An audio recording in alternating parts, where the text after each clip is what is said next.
Lesson 76. I am under no laws but God's. We have observed before how many senseless things have seemed to you to be salvation. Each has imprisoned you with laws as senseless as itself. You are not bound by them. Yet to understand that this is so, you must first realize salvation lies not there. While you would seek for it in things that have no meaning, you bind yourself to laws that make no sense. Thus do you seek to prove salvation is where it is not.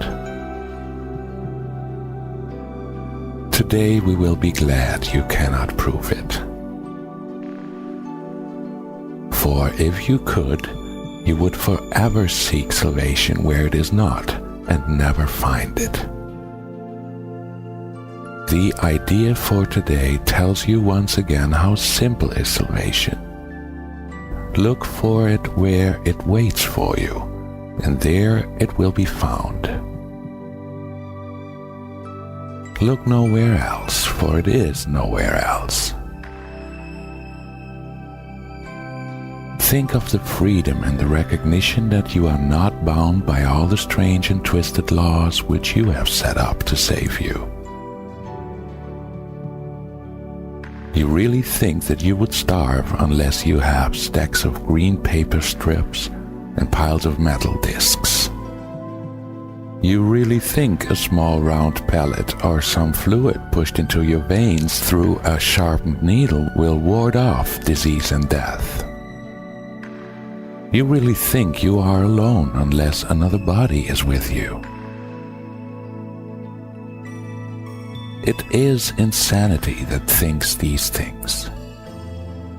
You call them laws and put them under different names in a long catalog of rituals that have no use and serve no purpose. You think you must obey the so-called laws of medicine, of economics, and of health. Protect the body and you will be saved. These are not laws, but madness. The body is endangered by the mind that hurts itself. The body suffers just in order that the mind will fail to see it is the victim of itself. The body's suffering is a mask the mind holds up to hide what really suffers. It would not understand it is its own enemy, that it attacks itself and wants to die. It is from this your so-called laws would save the body. It is for this you think you are a body. There are no laws except the laws of God. This needs repeating over and over until you realize that it applies to everything that you have made in opposition to His will.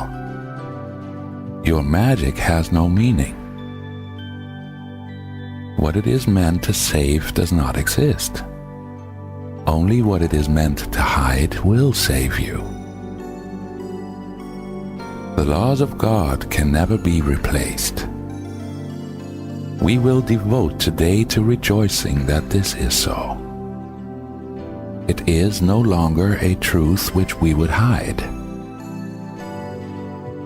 We realize instead it is a truth which keeps us free forever.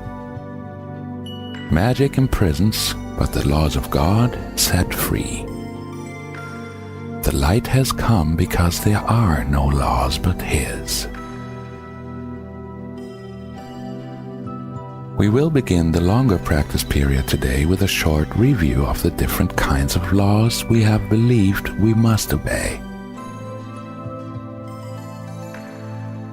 These would include, for example, the laws of nutrition, of immunization, of medication, and of the body's protection in innumerable ways.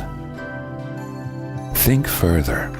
You believe in laws of friendship, of so-called good relationships, and reciprocity. Perhaps you even think that there are laws which set forth what is God's and what is yours. Many so-called religions have been based on this. They would not save, but damn in heaven's name. Yet there are no more strange than other laws you hold must be obeyed to make you safe. There are no laws but God's. Dismiss all foolish magical beliefs today, and hold your mind in silent readiness to hear the voice that speaks the truth to you. You will be listening to one who says there is no loss under the laws of God. Payment is neither given nor received. Exchange cannot be made. There are no substitutes, and nothing is replaced by something else. God's laws forever give and never take.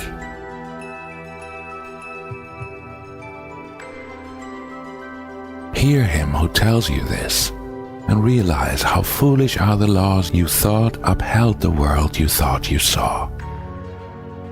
Then listen further.